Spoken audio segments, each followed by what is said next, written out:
সেই দিনের কথা চ্যানেলে সবাইকে জানাই সাদর আমন্ত্রণ। আমি অমৃতা। আজকে নিয়ে এলাম রঙ্গোলি সম্বন্ধে কিছু কথা। সামনেই দীপাবলি, প্রত্যেক ঘরে ঘরে রঙ্গোলি বানানো হবে। এই রঙ্গোলি হলো ভারতের প্রাচীন এক সাংস্কৃতিক পরম্পরা ও অস্থায়ী শিল্পকলা। ভিন্ন ভিন্ন প্রদেশের মানুষ এই রঙ্গোলিকে ভিন্ন ভিন্ন নাম দিলেও কিংবা ভিন্ন ভিন্ন শৈলীতে বানালেও এর পিছনের ভাবনা কিন্তু একই। আমাদের পশ্চিমবঙ্গে একে আলপনা বলা হয়, উত্তরপ্রদেশে চকপূর্ণা, রাজস্থানে মান্ডনা, বিহারে পরিপন, কর্ণাটকে রঙ্গবল্লী, তামিলনাড়ুতে কোল্লম, উত্তরাঞ্চলে ঐপন, অন্ধ্রপ্রদেশে মুগুলু, হিমাচল প্রদেশে অদুপনা, কেরলে কোলম এবং মহারাষ্ট্রে রঙ্গোলি বলা হয়ে থাকে। রঙ্গোলি প্রধানত কোনো পূজা পার্বণ, উৎসব, ব্রত, বিবাহ ইত্যাদি মাঙ্গলিক কার্যের সময় বাড়ির চৌকাঠে বা আঙিনায় কিংবা পূজাস্থলে দেওয়া হয়ে থাকে।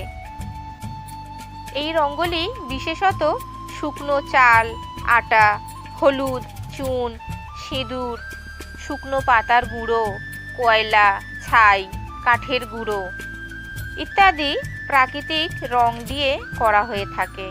তবে বর্তমানে রাসায়নিক রঙের ব্যবহার করা হচ্ছে রঙের বৈচিত্র্য আনার জন্য।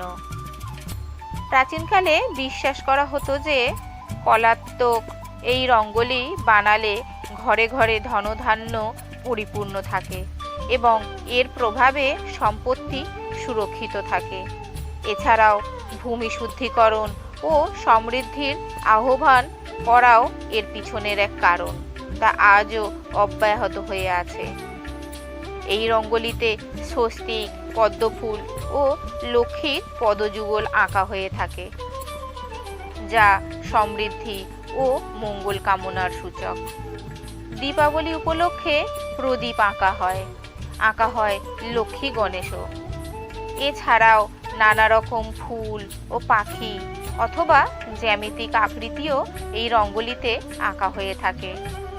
আজকাল অনেক বাড়ি বা মন্দিরের সামনে রোজই এই রঙ্গোলি বানানো হয়ে থাকে।